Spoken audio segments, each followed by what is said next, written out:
요즘 유튜브에서 한의학 박사 김순열 박사의 활약이 대단한데요. 오늘은 김순열 박사의 신간도서 진짜 식사를 소개해 드리려고 합니다. 진짜 식사 도서에는 우리가 먹으면 건강에 좋은 음식과 절대 먹어서는 안 되는 음식이 가득합니다. 우리가 살면서 영양제와 약은 쉽게 접하면서도 정작 산과 들에 나는 약초는 잘 모르는 경우가 흔한데요. 김순열 박사는 진짜 식사에서 우리가 잘 몰랐던 음식 이야기를 쉬우면서도 구체적으로 설명해 줍니다. 김순열 박사님은 한방병원장으로서 그리고 진료 의사 입장에서 건강 유지와 질병 예방의 두 가지 핵심 요인은 생활 습관과 스트레스이며 생활 습관에서 가장 중요한 것이 식생활 습관이라고 말씀하십니다.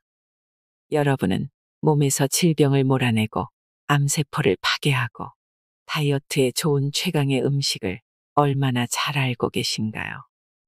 오늘 영상이 질병으로 고통받는 분들뿐만 아니라 건강을 지키려는 분들의 식생활에 많은 도움이 되기를 바랍니다. 몸에서 질병을 몰아내는 식사. 양배추를 매일 먹으면 일어나는 일. 2020년 발표된 국가암등록 통계에 따르면 위암은 전체 암 중에서 10.8%를 차지하고 있다. 암 환자 10명 중 1명이 위암이다. 특히 남성의 경우에는 폐암에 이어서 위암이 암 발생 순위 2위에 올라 있다. 위염, 위궤양도 흔한 질병이다. 우리나라 사람들의 식습관은 위 건강에 악영향을 미치는 요소들이 많다. 빨리 먹는 습관, 짜고 매운 음식, 야식, 흡연, 음주 등이 위 건강을 해치는 요소들이다. 단기간에 식습관을 바꾸기가 어렵다면 위 건강에 도움이 되는 식품 섭취를 적극적으로 늘리는 것이 좋다. 설포라판이 풍부한 양배추. 양배추는 신이 주신 선물이라는 별명이 있을 정도로 맛과 영양의 밸런스가 탁월한 식품이다. 무려 4000년 전부터 그리스와 로마에서 재배되었고 그 당시에도 위장을 건강하게 해주는 약초와 같은 대접을 받았다. 수학자이자 철학자인 피타고라스가 양배추는 건강과 차분한 기분을 유지해주는 채소라고 칭할 만큼 유명한 건강식품이었다고 한다. 양배추는 십자화과 식물이다. 건강에 조금이라도 관심 있는 사람은 십자화과 식물에 대해 많이 들어보았을 것이다. 브로콜리, 케일, 겨자, 청경채, 콜리플라워 등이 십자화과 식물이다. 십자화과 식물이 유명한 이유는 설포라판이라는 성분 때문이다. 설포라판은 유황 성분이 포함되어 있어서 특유의 씁쓸한 맛을 낸다. 강력한 항산화 효과로 대장암 유방암, 전립선암의 예방은 물론 염증을 억제하여 각종 성인병 예방에 효과적이라고 알려져 있다. 양배추에도 설포라판이 풍부하다. 폴리페놀 성분 비타민 K가 심혈관 질환 예방. 양배추는 폴리페놀 성분을 풍부하게 함유하고 있어서 활성산소를 억제하고 혈압을 내리고 혈소판 축적을 방지하는 효능이 있다. 2016년 제약생물학 논문에 따르면 폴리페놀 성분이 풍부한 적양배추 추출물이 고콜레스테롤 혈증 및 고중성 지방 혈증을 개선하는 데 효과를 보였다. 대동맥 내부에 축적되는 칼슘은 혈관 질환의 발생 위험도를 나타내는 지표 중 하나다. 2020년 호주 에디스코완 대학 로런 블레케노스트 교수팀이 영국 영양학회지에 발표한 결과에 따르면 방울양배추, 양배추 등을 매일 45g 이상 섭취한 노인들에게서는 칼슘이 대동맥에 축적될 가능성이 46% 적은 것으로 나타났다. 양배추의 풍부한 비타민 K가 혈관에서 일어나는 석회화 과정을 억제하는 효과가 있기 때문이다. 글루타민, 설포라판의 항염증 효과.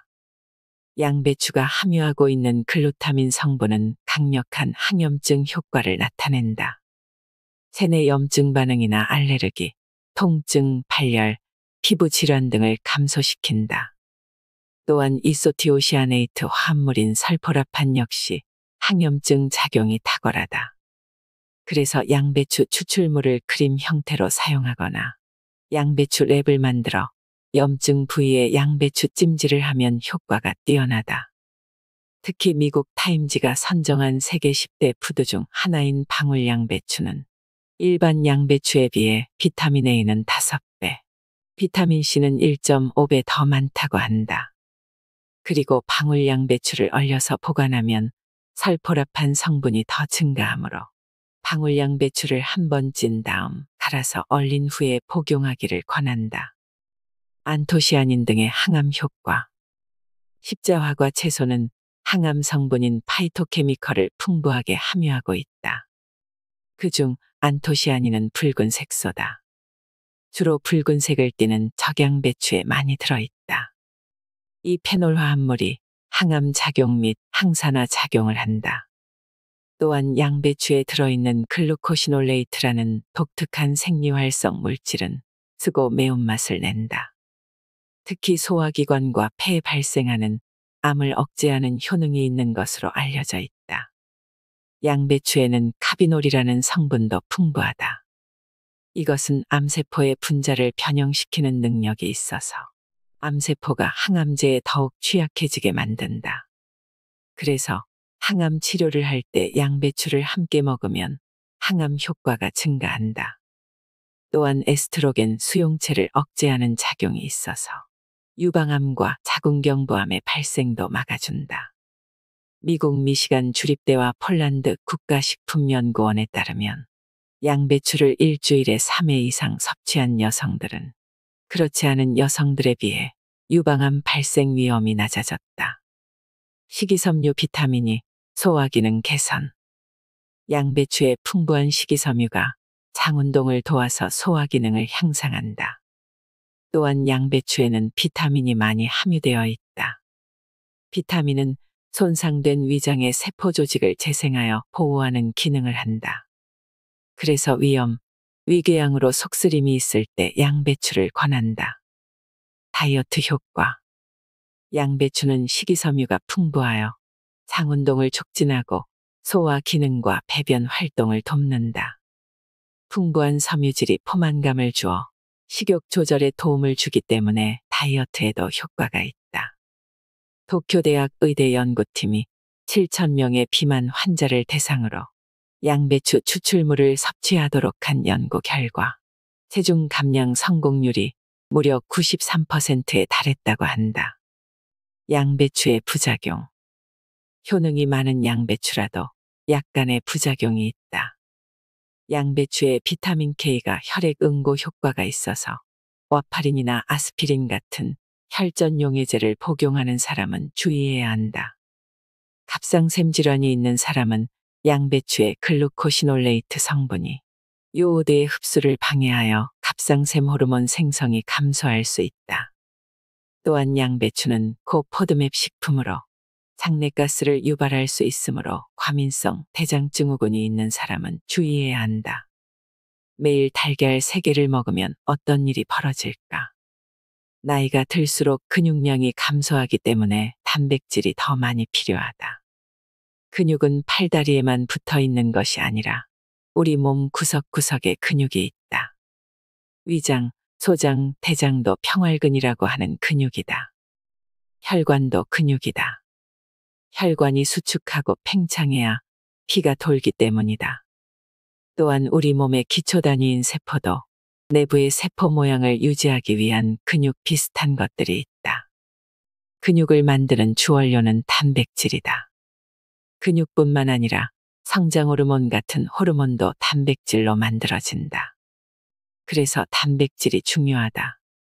단백질이 부족하면 벌어지는 일들. 사람의 단백질은 30세 이후부터 감소하기 시작하여 노년기에 이르면 더욱 급속도로 감소한다. 근육이 줄어들면 단백질 소실로 인한 근육 감소증이 발생하여 엉덩이가 작년보다 더 납작해지고 팔다리가 더 가늘어진다. 또한 면역력이 떨어지기 때문에 몸이 자주 아프고 쉽게 피로해진다. 우리 피 속에 들어있는 적혈구, 백혈구가 모두 단백질이 주원료이기 때문이다. 한편으로는 단백질이 체중 증가의 원인이 되기도 한다. 단백질은 탄수화물보다 소화나 흡수가 천천히 되기 때문에 혈당을 서서히 올려주고 포만감을 오래 유지한다. 그런데 단백질이 부족해지면 공복감을 자주 느끼고 식욕 조절이 어려워지면서 체중 증가를 유발할 수 있다. 혈액 속에 들어있는 단백질이 부족해지면 혈액 밖의 조직에 체액이 쌓인다. 그래서 부종이 발생한다. 간염이나 간경변으로 간에서 알부민이라는 단백질을 만들지 못하면 이런 부종이 생긴다. 또한 단백질이 부족하면 머리카락, 손톱, 피부에도 트러블이 일어난다. 피부의 탄력을 유지해주는 것이 콜라겐 단백질이다. 머리카락과 손톱은 케라틴 단백질로 구성되어 있다. 그래서 단백질이 부족해지면 피부가 윤기를 잃고 주름이 생기고 머리카락이 푸석푸석해지고 손톱이 갈라지거나 깨질 수 있다. 특히 50부터는 달걀 섭취로 단백질을 꾸준히 보충한다. 우리가 일상에서 단백질을 많이 먹는 것 같지만 실상은 그렇지 않다. 특히 노년으로 갈수록 단백질 섭취량이 감소한다. 국민 건강 통계를 보면 한국인의 총 단백질 섭취량은 청장년층이 0.54로 노인의 0.35보다는 높지만 미국의 0.77, 유럽의 0.55에서 0.73보다는 낮은 수치를 보이고 있다. 그래서 나이가 들수록 양질의 단백질을 섭취하는 것이 중요하다. 하지만 50대 이후 중장년층이 양질의 단백질을 섭취하는 일이 쉽지는 않다. 환자분들과 상담할 때 단백질 섭취는 그냥 고기만 열심히 잘 챙겨 먹으면 충분하지 않나요라는 질문을 받는데 단백질은 음식을 통해 자연적으로 섭취하는 것이 가장 좋다. 일반 성인의 하루 단백질 권장 섭취량은 체중 1kg당 1g 정도다. 소고기는 100g에 단백질이 26g, 닭고기는 27g 정도 들어있다.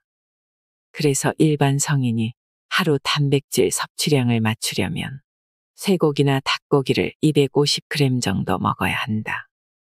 그런데 50에서 60대의 중장년층은 치아와 위장 기능이 온전한 경우가 흔하지 않다. 매일 딱딱한 고기를 씹고 소화하는 것 자체가 부담스러울 수 있다. 그래서 나이가 들수록 건강을 지키기 위해서 부족해지는 단백질을 보충할 방법이 반드시 있어야 한다. 완전식품 달걀. 달걀은 부드러워서 치아 상태와 상관없이 먹을 수 있고 다른 육류에 비해서 소화가 잘 되는 음식이다. 달걀 하나에 들어있는 단백질은 약 7g이다. 달걀만으로 하루 단백질 섭취량을 맞추려면 8에서 9개를 먹어야 한다. 그런데 달걀만 먹고 살 수는 없으므로 하루에 필요한 단백질의 20% 정도만 달걀로 채우면 된다. 하루에 달걀 3개 정도가 적당하다. 달걀에는 근육 형성에 중요한 아미노산인 류신도 풍부하게 들어있다. 콜레스테롤 때문에 달걀 먹는 것을 두려워하는 사람들이 꽤 많다. 그러나 콜레스테롤은 세포막을 형성하는 필수 물질이다. 우리 몸이 유연하게 움직일 수 있는 것은 콜레스테롤이 모든 세포막에 포함되어 있기 때문이다. 만약 콜레스테롤이 부족하면 우리 몸이 뻣뻣해진다. 그만큼 콜레스테롤은 우리가 살아가는 데 없어서는 안 되는 지질의 한 종류다. 달걀의 콜레스테롤은 위험하지 않다. 콜레스테롤이 함유된 식품은 달걀 말고도 많다. 그런데 달걀이 콜레스테롤 수치를 높여서 성인병을 일으키는 주범인 듯한 얘기는 왜 생긴 걸까? 그것은 달걀 하나에 들어있는 콜레스테롤의 양이 사람이 하루 섭취해야 할 콜레스테롤의 65%나 되기 때문이다. 즉, 콜레스테롤 양만 따진다면 달걀 하나를 먹었을 경우 콜레스테롤이든 다른 음식은 삼가야 하는 것이다. 그런데 놀랍게도 달걀은 콜레스테롤의 양이 많은 것과 동시에 콜린이라는 영양소를 다량 함유하고 있다. 미국 농무부의 푸드 데이터에 따르면 큰 달걀 하나에는 147mg의 콜린이 들어있다. 소의 간 다음으로 콜린이 풍부한 식품이다. 콜린은 나쁜 콜레스테롤을 간으로 옮겨서 제거하는 기능을 하고 좋은 콜레스테롤인 HDL을 높여준다. 그래서 달걀의 콜레스테롤은 콜린에 의해 자연스럽게 HDL로 전환된다. 따라서 중증 심혈관 질환이 있는 경우가 아니라면 일반적으로 하루 2에서 3개 정도의 달걀 섭취는 건강을 지키는 데 도움이 된다는 것이 학계의 정설이다. 콜레스테롤을 걱정하지 말고 달걀을 적당히 먹기를 권한다. 달걀의 효능, 면역력 상승 작용. 사람들이 면역력에 관심을 두면서 면역력 관련 제품들이 불티나게 팔리고 있다. 저렴하면서도 손쉽게 먹을 수 있는 면역력 강화식품이 있다면 그것은 바로 달걀이다. 달걀은 모유, 우유 등과 함께 완전식품이고 영양소의 보고다. 더 구체적으로 설명하자면 탄수화물과 비타민C, 섬유질 외에 대부분의 영양소를 품고 있다고 해도 과언이 아니다. 비타민과 미네랄은 박테리아의 체내 침투를 막는 점액 분비 기능에 참여하고 B세포와 T세포, NK세포 등 면역과 관계 있는 세포가 생성, 성숙, 활성화하는 데 기여하고 항산화 작용과 백혈구수 증가에도 관여한다. 콜린, 인지질, DHA가 풍부하여 치매 예방. 단백질이 풍부하고 다양한 영양소가 골고루 들어있는 달걀을 아침 식사로 먹을 경우 포만감이 오래 유지되어 점심과 저녁 때 폭식을 막아준다. 그래서 다이어트하는 사람들은 달걀을 최애 식품이라고 한다. 달걀에는 신경조직을 만드는 인지질이 풍부하다. 특히 콜린은 신경 전달 물질인 아세틸콜린을 활성화하여 기억력과 근육 조절 능력을 높인다. 그래서 아이들이 달걀을 꾸준히 섭취하면 두뇌 발달에 도움이 되고 연세 많으신 분들은 노인성 치매 예방 효과를 볼 수 있다. 달걀 하나에는 하루에 필요한 콜린의 35%가 들어있고 거기다 콜린과 결합하여 뇌세포막을 구성하는 DHA도 하루 섭취량의 25%나 포함되어 있다. 두뇌에 좋은 DHA 섭취를 위해 굳이 등푸른 생선을 먹지 않아도 될 만큼 충분한 양이다. 눈 건강, 골다공증의 효과. 컴퓨터, 스마트폰을 많이 사용하는 현대인에게 눈 건강을 챙기는 것은 필수다. 달걀 노른자에는 황반변성 개선, 블루라이트를 방어하는 루테인과 황반 중심부 방어에 도움을 주는 지아잔틴이 들어있어서 망막의 염증과 노화를 방지한다. 또한 비타민 A는 야간 시력 개선과 안구 건조 개선에 효과가 있다. 우리나라는 고령화 사회를 넘어 초고령화 사회로 진입하고 있다. 그만큼 노인들의 뼈 건강이 중요한데 달걀에는 뼈 건강과 뼈 성장에 꼭 필요한 영양소가 상당량 들어있다. 꾸준히 운동과 함께 달걀 섭취를 하면 골다공증과 뼈 건강을 지키는 데 최고다. 탈모 예방, 혈전 생성 억제. 모발의 주성분은 단백질이다. 풍부한 단백질 공급원인 달걀이 모발 건강에 좋을 수밖에 없다. 게다가 달걀 노른자에는 비오틴이 풍부하다. 비오틴이 모발과 두피에 풍부한 영양을 공급하여 탈모를 예방한다. 그리고 달걀을 꾸준히 섭취하면 혈전 생성 억제 효과도 볼 수 있다. 영국 의학저널에 따르면 하루에 달걀을 하나씩 꾸준히 섭취하면 심혈관, 뇌졸중 위험률 18%, 심근경색 위험률 28%를 감소시킨다고 한다. 미국 심장학회의 지침에 따르면 하루 6개 미만의 달걀을 섭취하는 것이 좋다.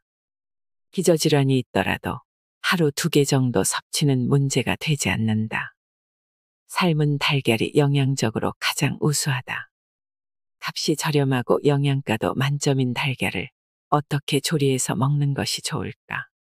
소화 흡수가 가장 잘 되는 것은 삶은 달걀이다. 그 다음이 달걀 프라이, 달걀 스크럼블, 달걀찜 순이다. 비타민 손실이 가장 적은 조리법은 역시 삶은 달걀이다. 구운 달걀은 조리 시간이 긴 만큼 영양 손실도 크다. 또 프라이를 할 때는 가급적 식용유를 적게 사용하는 것이 좋다.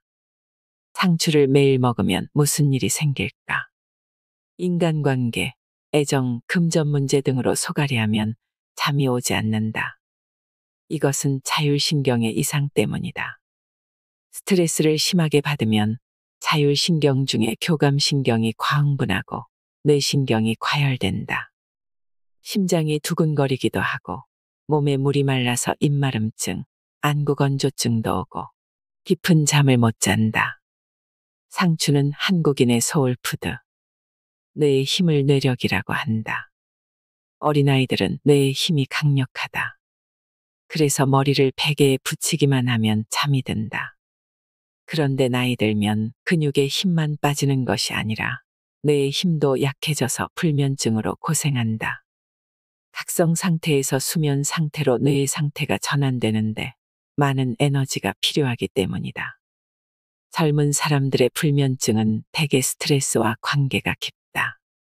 수면에 도움이 되는 음식 중에 대표적인 것이 상추다.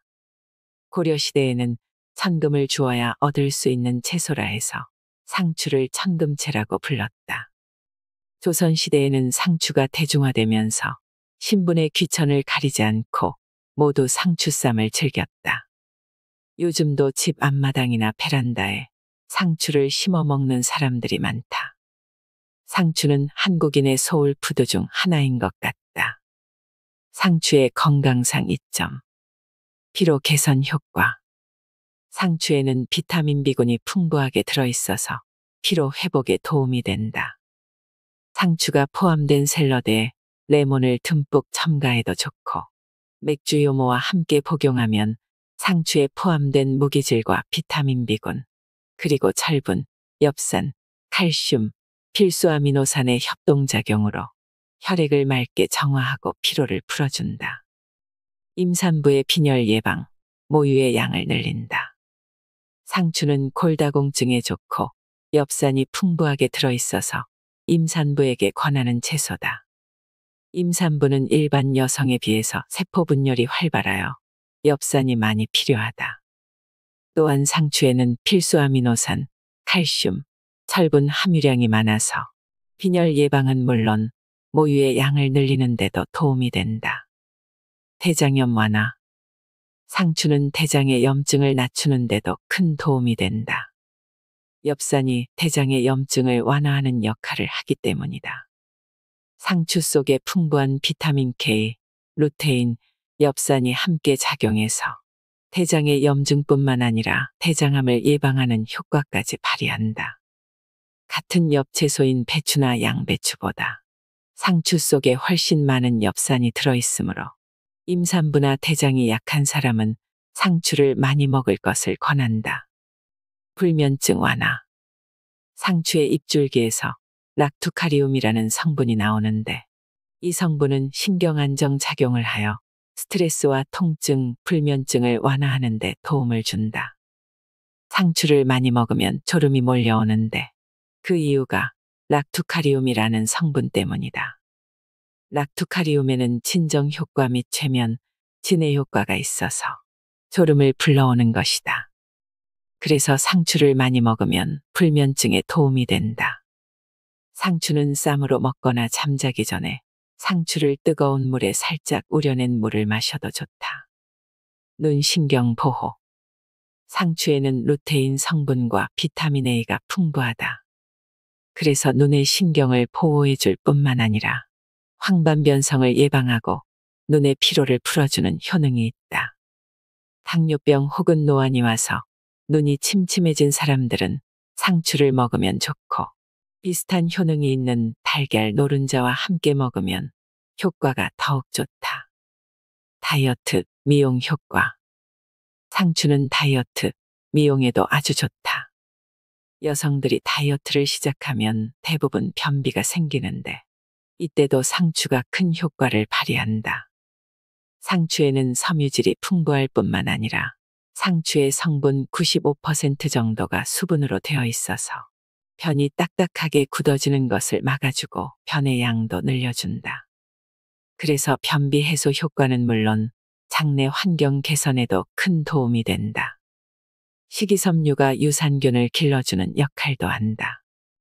피부 건강 개선. 상추에는 풍부한 수분뿐만 아니라 비타민 A씨가 다량 함유되어 있다. 수분과 비타민 A는 세포 재생을 도와서 거칠어진 피부를 회복하는 데 중요한 영양분이다. 비타민 C는 뛰어난 항산화 작용으로 노화를 촉진하는 활성산소를 제거한다. 수분이 피부의 건조를 막아주고 비타민 A가 피부세포의 재생을 돕고 비타민 C가 피부의 산화를 방지하는 것이다. 상추를 많이 먹고 윤기 있고 탄력 있는 피부 만들기를 권한다. 수면 장애와 운동. 잠을 깊이 자기 위해서는 운동을 하여 몸을 힘들게 해주어야 한다. 그래야 혈액순환이 되고 뇌신경이 수면 상태로 전환될 수 있다. 반신욕도 수면 장애에 도움이 된다. 반신욕은 그 어떤 약물보다 혈액순환을 더 많이 활성화한다. 반신욕을 2, 3일에 한 번씩만 해주어도 효과가 있다.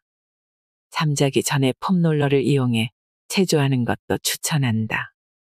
잠이 잘 오지 않으면 척추 마사지를 해보기를 권한다. 폼롤러 사용 방법은 유튜브, 네이버, 구글에 검색하면 많이 나온다. 천연 발효식초를 하루 3잔씩 마시면 성인병을 치료한다. 우리 속담에 내 몸이 1000냥이면 간이 900냥이라는 말이 있다. 원래는 간이 아니라 눈이 900냥인데 한방에서는 눈이 간과 밀접하게 연결되어 있다고 보기 때문이다. 그만큼 간은 건강을 좌우하는 중요한 장기다. 간은 우리 몸에서 500가지가 넘는 일을 처리한다. 우리 몸에 흡수된 영양분을 가공하고 처리하고 저장하고 해로운 물질과 독소를 해독하는 간을 인체의 화학공장 또는 청소부라고 부른다. 식초는 유기산 중 하나인 초산이 주성분이다. 한의학에서 오미 즉 5가지 맛과 장기의 궁합을 말할 때 신맛은 간과 연결된다. 그런 점에서 식초는 간의 건강과 직결되어 있다. 식초는 현대인의 최고 관심거리 중 하나인 다이어트는 물론 여러 가지 질병, 특히 다양한 성인병 예방과 치료에 큰 도움을 주는 식품이다. 식초의 원료는 당분인데 그만큼 식초가 될 수 있는 재료가 흔하다는 것이다. 전 세계적으로 약 4,000가지 이상의 식초가 만들어지고 있다. 산성물질에는 광물계에서 얻어지는 무기산과 동식물계에서 얻어지는 유기산이 있다. 무기산은 인체에 해로운 독극물에 가까워서 식품이 될 수 없다. 반면에 유기산은 각종 아미노산, 구연산, 사과산, 호박산, 주석산 등 60여 가지가 넘는다. 유기물인 당분을 원료로 만들어지는 식초는 유기산 중 하나인 초산이 주성분이다. 초산의 주요 기능은 살균, 해독, 분해, 보존으로서 이러한 초산의 기능이 간의 주요 기능과 대부분 겹친다. 그래서 식초를 꾸준히 먹으면 간이 해야 할 일을 많이 덜어줄 수 있다. 식초가 성인병에 미치는 영향. 간 기능 개선. 식초는 간 건강에 좋은 음식이다. 간은 영양분 및 호르몬 대사에 깊이 관여하는 장기다. 간이 약해지면 이러한 기능이 위축되어 피로물질이 누적되고 배출에도 문제가 생기면서 만성 피로가 온다. 노폐물의 누적은 결국 간에 무리를 주고 지방간으로 이어지게 된다. 그래서 간 기능을 활성화하는 식초를 꾸준히 섭취하면 간 기능 저하를 예방하고 치료하는 데 큰 도움이 된다. 이뇨작용으로 수독을 제거하고 혈압을 낮춘다. 나이가 들수록 신경 써야 할 것 중에 하나가 혈압이다. 고혈압의 원인은 다양하지만 그 중에서 과도한 지방 섭취 혹은 지방 분해 기능 저하 문제 때문에 발생하는 경우가 많다. 식초는 지방 합성을 방해하여 고혈압을 예방하거나 치료하는 데 도움을 준다. 앞에서 언급했듯이 식초는 당 대사를 촉진하여 당이 지방으로 합성 저장되는 것을 막아준다. 또한 혈중 콜레스테롤 수치에 영향을 주는 중성지방의 수치를 낮추는 역할도 한다. 게다가 식초의 신맛이 짠맛에 대한 욕구를 떨어뜨려 식초를 넣은 음식을 즐겨 먹게 되면 염분 섭취를 줄여 고혈압에 도움이 된다. 이 밖에도 식초는 이뇨 작용이 강하여 이뇨로 수독을 제거하고 혈압을 낮춘다.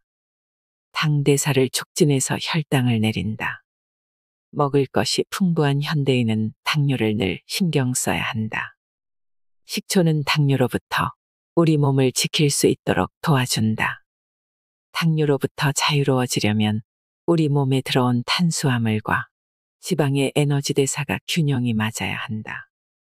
식초는 소화효소 분비와 당 대사를 촉진하는 역할을 통해 혈당을 낮추는 데 효과적이다. 소화효소 분비를 촉진한다. 식초는 고혈압, 당뇨 같은 성인병 외에도 다양한 질병의 예방과 치료에 뛰어나다. 소화가 잘 되지 않는 위장병이 있는 경우에도 식초가 도움이 된다. 식초가 위액 분비를 촉진하여 소화를 돕는 역할을 하기 때문이다. 또한 살균 작용이 강해 헬리코박터 같은 위장 내유의 세균의 번식을 막아준다. 다만 위벽이 얇아져 있거나 위궤양이 있어서 속쓰림과 복통이 있는 사람은 식초를 삼가는 것이 좋다. 특히 공복에 식초 마시는 것을 피해야 한다. 식초를 복용하고 싶을 때는 반드시 식후에 물과 최대한 희석해서 최소한으로 마시는 것을 추천한다. 항염증과 이뇨작용. 식초는 항염증 및 이뇨작용을 도와 우리 몸의 노폐물 배출이 원활하게 한다. 즉, 신장병 예방과 치료에 도움이 된다. 신장은 집으로 말하면 하수시설에 해당한다. 신장에 이상이 생긴다는 것은 우리 몸에서 생성되는 노폐물 배출이 제대로 되지 않는 것이다. 마치 집에 하수구가 막혀 더러운 오물이 역류하는 것과 같은 현상이다. 그래서 부종이 생기거나 독소 역류로 인한 여러 가지 문제가 생길 수 있다. 해독 기능이 우수한 식초를 꾸준히 섭취하면 신장병 예방에 도움이 된다. 다이어트 효과. 식초에 풍부하게 들어있는 펙틴은 장운동을 촉진하고 유산균의 먹이가 되어 장내 유익균을 증가시킨다. 그래서 식초는 변비나 설사 예방에도 좋은 식품이다. 앞에서 식초가 탄수화물이 지방으로 변하는 것을 막아주고 지방 분해에도 관여한다고 했는데, 그런 이유로 식초는 비만 예방과 때려야 뗄 수 없는 관계에 있고 다이어트 식품의 대명사라 할 수 있다. 식초를 꾸준히 섭취하면 체지방이 빠르게 빠지는 것을 체험할 수 있다. 또한 식초는 칼슘 흡수를 돕는다. 칼슘은 골다공증에 좋을 뿐만 아니라 스트레스로 인해 예민해진 신경을 안정시키는 작용도 한다. 그래서 칼슘이 부족하면 불면증이 생긴다. 식초를 잠들기 1시간 전에 먹으면 불면증 예방에 더욱 좋다. 이 밖에도 식초의 풍부한 유기산은 근육을 유연하게 하여 요통과 다양한 근육통의 예방과 치료에 도움이 된다. 식초의 해독 작용은 기미나 피부 트러블을 제거하는 데도 탁월하다. 천연 발효식초가 좋다. 식초는 발효 방법에 따라 합성식초와 발효식초로 크게 나눌 수 있다. 합성식초는 빙초산을 말하는데 석유를 원료로 합성한다. 식용으로 사용되기도 하지만 건강을 위해 복용할 때는 제외하는 것이 좋다. 발효식초는 다시 두 가지로 구분된다. 식품 공장에서 만들어진 양조식초와 천연 발효식초로 나눌 수 있다. 둘 다 양조식초이긴 하지만 차이가 있다. 공장에서 만들어진 양조식초는 당분을 발효하여 알코올을 만드는 과정을 생략하고 이미 만들어진 알코올인 주정을 사용하여 식초를 만든다. 이렇게 만들어진 식초에는 아무런 영양분이 없고 순수한 식초일 뿐이다. 하지만 천연 발효한 양조식초는 1차 알코올 발효와 2차 초산 발효를 모두 거치면서 많은 생리활성 물질이 생성된다. 이때 생성되는 생리활성 물질이 항산화 작용, 해독 작용, 면역 기능 증강 작용, 호르몬 조절 작용, 항균 또는 항바이러스 작용을 통해 노화를 지연시키거나 각종 성인병을 예방하는 것으로 알려져 있다. 그래서 건강과 관련된 목적을 가지고 식초를 복용할 때는 반드시 천연 발효 식초를 먹는 것이 좋다. 과용하면 역효과. 식초는 산성이 강하여 과용하면 오히려 역효과가 날 수 있다. 하루 10에서 20ml를 500cc 이상의 충분한 물에 희석하여 최소한의 양을 2에서 3차례 나누어 마시는 것이 좋다. 위장이 약한 사람은 공복에 마시지 말고 식간이나 식후에 복용할 것을 권한다. 혈관 건강에 최고인 양파, 사과, 피칸 주스. 날씨가 추워지면 혈관 질환, 특히 뇌혈관 질환이 발병하기 쉬워서 혈액순환이 잘 되지 않는 노인이나 고혈압, 고지혈증이 있는 사람은 더욱 조심해야 한다.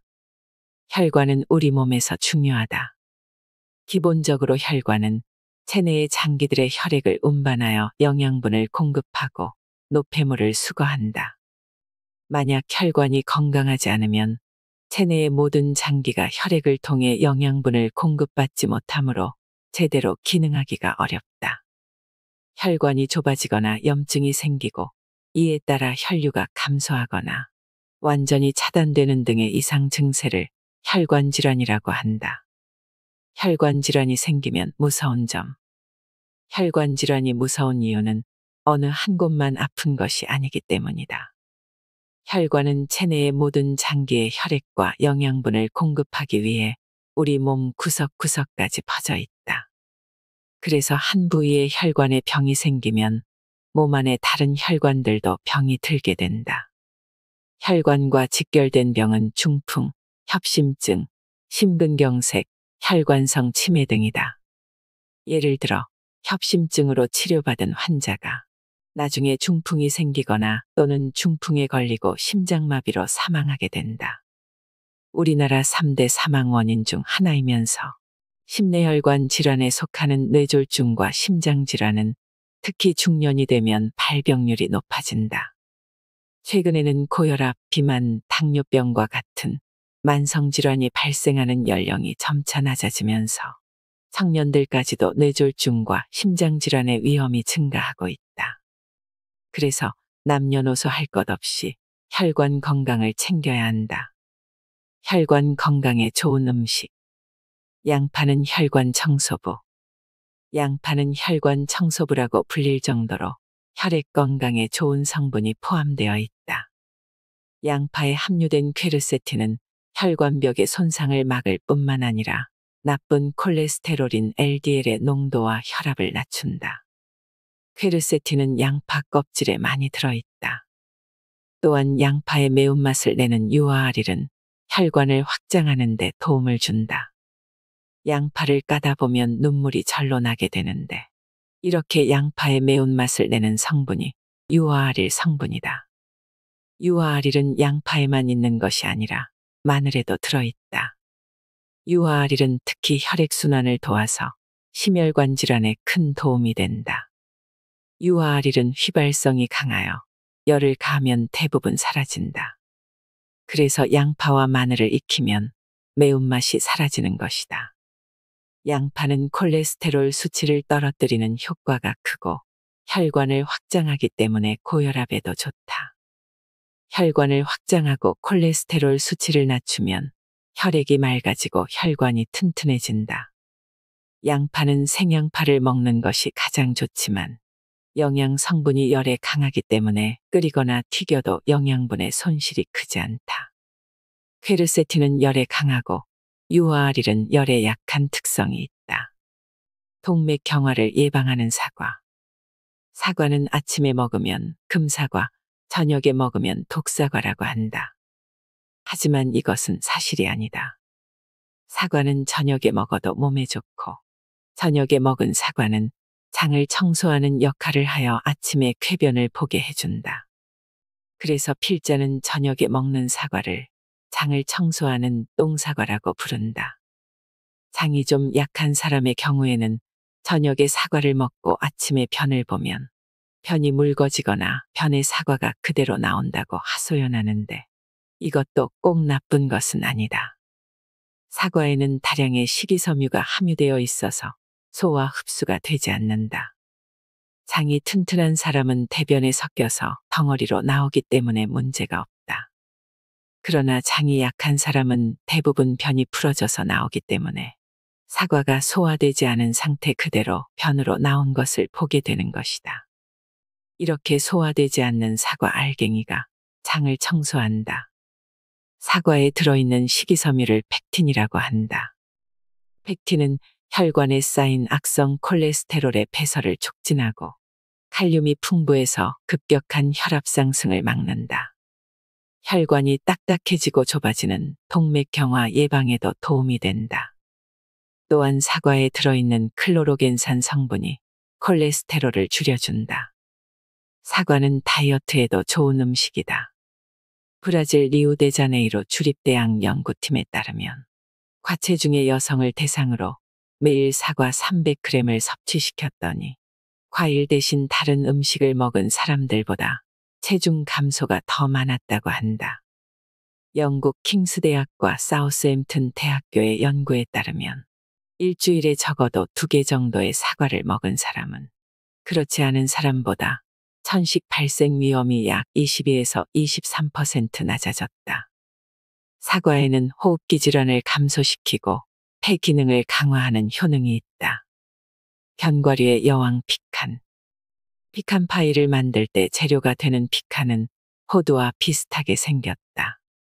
피칸은 견과류의 여왕이라고 불리며 불포화 지방산이 풍부해서 동맥경화증을 예방한다. 비타민이와 섬유질도 풍부해서 뇌세포를 활성화하고 혈중 콜레스테롤 수치를 낮춘다. 피칸은 풍부한 칼륨 덕분에 체내에 쌓인 나트륨 배출을 도와준다. 피칸 속에는 뇌신경 발달에 중요한 엽산이 풍부하다. 호두보다 2배나 많다. 어린아이들의 두뇌 발달에 좋은 비타민 B군의 함량도 높다. 그래서 뇌신경을 안정시키고 집중력을 향상하는 데 도움이 된다. 또한 피칸은 면역력 강화에도 도움이 되는데 그 이유는 아연이 풍부하기 때문이다.